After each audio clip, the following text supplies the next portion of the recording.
tumanggap sa Panginoong Jesus, hinugasan na ng kanyang dugo. Tanong, tinanggap niyo ba ang Panginoong Jesus sa buhay niyo? Napakasimple lang, huwag niyo paghirapin. Buksan mo lang ang puso mo. Manampalataya ka wholeheartedly na siya ang Panginoong Diyos. Namatay siya sa krus para sa iyo. Hinugasan ka na ng dugo ni Kristo. Pagsisihan lahat ng mga kasalanan. Sabihin nga natin, I am washed. I am washed. Hinugasan ka na. I am sanctified. I am sanctified. Ano yung sabihin ng sanctified? Di ba? Pinapaging banal ka, nilinis ka. And I am justified. Sabihin natin, I am justified. I am justified. Pinawalang sala ka na. There is therefore now no condemnation to those who are in Christ Jesus. Romans 8:1. Wala nang paghusga, wala nang pagkondena sa lahat ng nakay Jesus. Napakasarap na malaman nyo. Bakit? Meron bang tao dito walang kasalanan? Sino sa inyo walang kasalanan? Diba? O puro-puro ng kasalanan. Lahat ng mga tao ay nagkasala. Pero alam ba sabi? Wala nang condemnation sa lahat ng nakay Jesus. You were justified. Yan ang good news para sa'yo. So kung lagi tayo kinukundina ng ating konsensya, marumi ko, masama akong babae, ilinis ka ng dugo ni Kristo. You were washed, you were sanctified, you are justified in the name of the Lord Jesus Christ. Palagpakan natin ang Panginoon. So kung dahil dito, guhitan niyo sa mga Biblia niya. 1 Corinthians 10:13, you are able to bear any temptation that the devil throws at you. Ano temptation nilalagay sa'yo ng diablo? Sabi sa 1 Corinthians 10:13, wala pang pagsubok na hindi dinanas ng lahat ng tao. At kung dadanasin mo yan, si Lord ang nagpo-provide ng way of escape para mapagtagumpayan mo, malagpasan mo. Yung mga temptation na yan. So you are able to bear. Ibig sabihin, kaya mo. Sabi mo sa kapatid mo, kaya mo. Kaya mo, kaya mo. Hindi ko po kaya. Kaya mo nga eh. Hindi ko po talaga kaya. Kaya mo. Sinabi ng Biblia, kaya mo. Amen? Kapag sinasabi mong hindi mo kaya, nagsisinungaling ka. Sapagkat hindi yan ang sinabi ng Diyos. Amen? Panampalatayanan mo kung anong sinasabi ng Biblia. 2 Corinthians 3:3. You are an epistle of Christ, written by the Spirit of the living God. Kumbaga sa isang Biblia na naisulat, di ba ang mga sinulat ni Pablo, yung mga epistle? Ikaw ay initulad sa isang epistle na itinitik, isinulat ng Espiritu ng Diyos. Ibig sabihin, kapag binasa ng tao ang buhay mo, makikita nila kung gaano mabuti si Lord. Amen? Makikita ng mga tao sa paligid mo, sa pamagitan ng iyong buhay, kung gaano kabuti ang Panginoon. Meron na bang mga taong naakay mo sa Panginoon dahil sa buhay mo? Hoy, anong sikreto mo? Alam mo yun? Saan ka pumupunta pag linggo? Sama ako dyan. Kahapon nakakatawa, nandun ako sa tindahan. Akala ko naman, iba siyang lahi dahil maraming Indonesia. At nung tinanong ko, Pilipina pala, holiday mo? Opo, siguro narinig niya, nag-uusap-usap na kami na tinatawag kong pastora. Sama po ako sa inyo mamaya, ha? Siya na nag-volunteer. Mga kapatid ko, ang buhay natin ay parang isang epistle. Na kapag tinignan tayo ng tao, it directs people to God. To come closer to God. Amen. Tanong, kapag ba nakilala tayo ng tao, lumalapit sila sa Diyos o lumalayo? Ay, ayoko sumama sa'yo. Ang dapat na maging effect ng buhay natin, maging epistle tayo. Tayo kapag nakabasa ng Biblia, nakakapanampalataya tayo sa Diyos, di ba? Faith comes by hearing and hearing by the Word of God. Dapat yung buhay din natin, instrumento ng Diyos. Pag tinignan tayo ng tao, merong something sa'yo na kakaiba. Na hindi maipaliwanag. Na ang nagdudulot ng ito ay yung Espiritu ng Diyos. Amen? Tinumay ka sabi mo. Meron bang kakaiba sa kanya?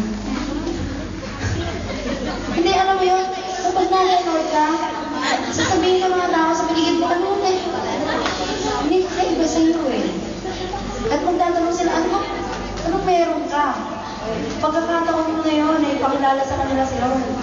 Amen? Yung nagbibigay ng kaibahan sa'yo.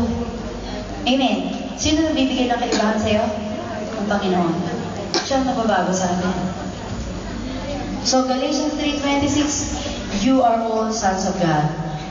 Sa ibang translation, you are all children of God through faith in Christ Jesus. Napansin niyo ba yan? Laging through faith? Through faith, through faith, through faith. Pananampalataya. Sa pagmagitan ng pananampalataya natin sa Panginoong Yesus. You are all children of God. Kung sinasabi ng mga ibang tao sa impyerno kung pupuntahan, hindi totoo yun. You are a child of God. Galatians 3:29, you are Abraham's seed and heirs according to His promise. Kung ikaw ay binhi ni Abraham, then ikaw ay tagapagmana ng naayon sa pangako. Ano ang pangako ng Diyos? Kay Abraham, nung tinawag niya si Abraham, To be the father. di ba? Yes, you will be the father of many nations. Pero yung tatlo, di ba? I will bless you, I will bless those who bless you, and you will be a blessing. Tagapagmana ka, sabi mo sa kapatid mo, tagapagmana ka. Eh bakit para tayo mga alipin sa karihan? Tagapagmana tayo. Huwag tayong mamumuhay na si parang, ano yung namumuhay tayo na parang mga kawawa. Hindi tayo kawawa. Walang kawawa na nagtitiwala sa Panginoon. Hallelujah. Ephesians 2:8, you are saved by grace through faith. Mga kapatid ko, inisa-isa natin yan. So that tayo, maging matibay ang ating pananampalataya. We will be planted by the rivers of water. Kailangan rooted and grounded tayo by the Word of God.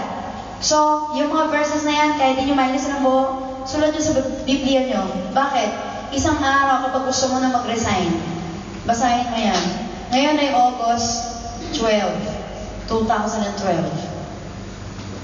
Tandaan mo yung date na yan. Gusto mo mag-resign? Basahin mo yung mga verses na yan. And you will realize, hindi ka dapat mag-resign. You are saved by grace through faith. Niligtas ka na ng Diyos, babalik ka pa ba doon sa putikan? Nakahiga ka na sa waterbed. Hihiga ka ba sa lupa? Amen? Nilagay ka na ng Panginoon sa magandang kalagayan. He is our shepherd. Ano ang nakalagay sa Psalm 23? He makes us to lie down in green pastures. Ayan o kaya? He leads us to the rivers of water. Diba? Still waters. Mga kapatid ko, kung gusto mong bumalik doon sa putikan, ano meron doon? Mabaho. Marumi. Pero iniligtas ka na ng Panginoon. Sabi mo sa kapatid mo, niligtas ka na ng Panginoon. Huwag na tayong bumalik sa dati nating buhay. Kung iniisip mong kulang-kulang ka, kulang ka sa talino, kulang ka sa galing, kulang ka sa utak, hindi kinakain ng utak, ang mga inuutos ng amo, kulang ka sa lahat. You are complete in Him. Amen. Ang ganda niyan, gustong-gusto ko yan. You are complete in Him. Kung iniisip mo na napakaraming kulang sa'yo, lagi kang naghahanap, once that you are in the Lord, you are complete. Amen. Amen! Daig mo pa ang nagbabitamins ng ano yun? Centrum. Diba? Colossians 2:12. You are buried with Him in baptism. Once na nakakalala tayo kay Lord, nagpapabaptize tayo sa tubig. Isang simbolo na namatay tayo kasama ang Panginoon. So, sabihin yung dati nating buhay, pinatay na natin. Eh, ano na ngayon? Eh, bagong buhay na tayo. And also, we are risen with Him through faith again. Nakita niyo bang lahat dyan ay through faith? Kaya yung pananampalataya talaga yung binhi na inilagay sa atin para na sa ganun magtumunga tayo.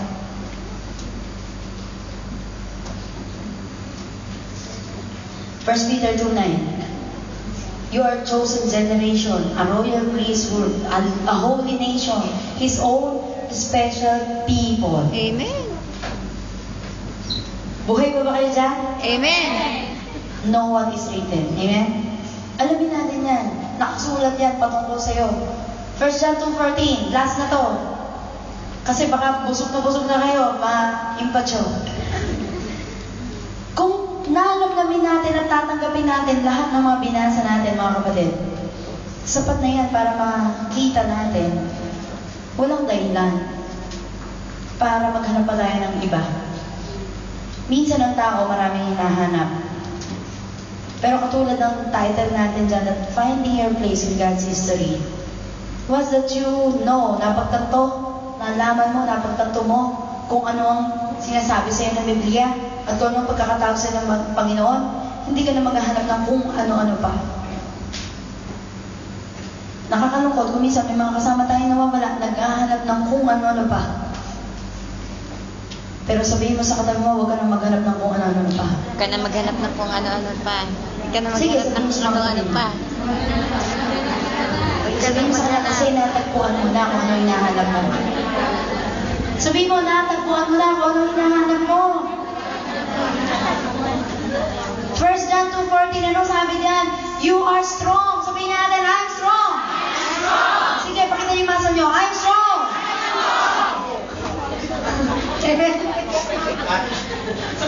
And the word of God abides in you. Nananaan sa'yo salita ng Diyos. You are strong. Ano ba? And you have overcome the wicked one. Sabihin natin, I have overcome the wicked one. I have overcome the wicked one. Okay, taas natin ating mga kamay. I have overcome the wicked one. Mga kapatid ko, huwag kayo magtawa. Akala nyo, joke-joke to. Sinabi yan ng Biblia, panampalatayanan mo. You are an overcomer. Amen? Mananagumpay ka. Know what is written about you in the Word of God. Tandaan mo lagi yan, huwag mong kakalimutan. Kaya nga mahalagang nagle-lecture tayo. You are an overcomer. Sa oras na ito, gusto kong tumayo tayong lahat. Hindi ako nanghingi na paintulot kay Joel Osteen, pero hayaan niya gamitin natin itong mga phrases na ito. Taas natin ang ating kamay. Sabihin natin, I am what the Bible says I am. I am what the Bible says I am. I have what the Bible says I have. I have what the Bible says I have. I can be what the Bible says I can be. I can be what the Bible says I can be. Lisa pa, ulitin natin. Sabihin natin, I am what the Bible says I am. I am what the Bible says I am.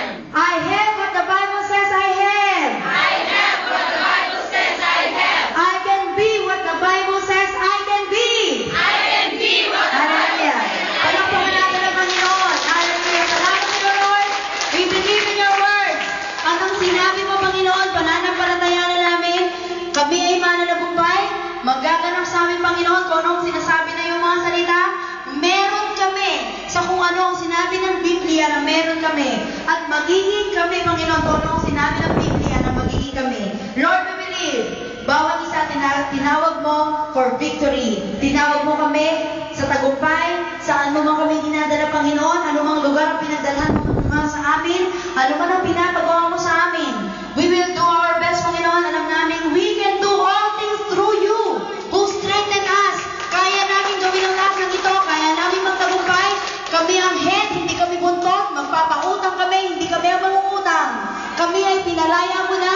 Kami ay nugasan mo na yung dugo. Nilinis mo na kami, pinawalang sala, pinatawad, iniligtas. Kami ang anak mo, papasok kami sa langit. Panginoon, kami ay iyong tagapagmana ng iyong kaharian. At lahat ng ito, Panginoon, pinananampalatayaan namin because we believe you are faithful. And what you have promised, you are able to perform. Sa iyong kapurihan, sa iyong kalahatian, sa pangalan ni Jesus. Amen and amen. Hallelujah. Praise the Lord.